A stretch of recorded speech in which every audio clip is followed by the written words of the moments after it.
याम्बालिङ hydropower लिमिटेडले सर्वसाधारणका लागि IPO बिक्री खुला गर्ने भएको छ।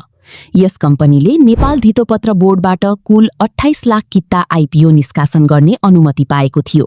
जसअनुसार पहिलो चरणमा वैदेशिक रोजगारीमा रहेका नेपाली र आयोजना प्रभावित स्थानीयका लागि आईपीओ निष्कासन गरी बाँडफाँड समेत गरिसकेको छ भने अब दोस्रो चरणमा सर्वसाधारणका लागि 17,43,000 किता आईपीओ निष्कासन गर्दैछ।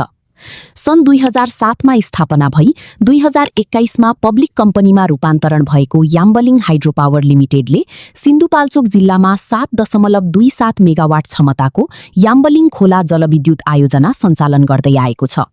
उक्त आयोजना 2024 फेब्रुअरी 20 देखि बीओओटी बिल्ड, ओन, अपरेट, ट्रान्सफर मोडेलमा व्यावसायिक रूपमा सञ्चालनमा आएको छ। आर्थिक वर्ष 2081-82 को वित्तीय विवरण अनुसार कम्पनीको प्रति शेयर आम्दानी ईपीएस 1.82 रुपैयाँ र प्रति शेयर नेटवर्थ 101.82 रुपैयाँ रहेको छ। केयर रेटिङ्स नेपालले यस कम्पनीलाई केयर एनपीबीबी इस्युअर रेटिङ प्रदान गरेको छ, जसले कम्पनीले वित्तीय दायित्व समयमै पूरा गर्ने क्षमतामा मध्यम स्तरको जोखिम रहेको संकेत गर्दछ। इस्यु म्यानेजरको रूपमा मुक्तिनाथ क्यापिटल लिमिटेड रहेको छ भने यो आईपीओ यही वैशाख 16 गतेदेखि 22 गतेसम्म आवेदन दिन सकिनेछ। आईपीओ सम्बन्धी थप जानकारीका लागि हामीलाई फलो गर्न नबिर्सनुहोला।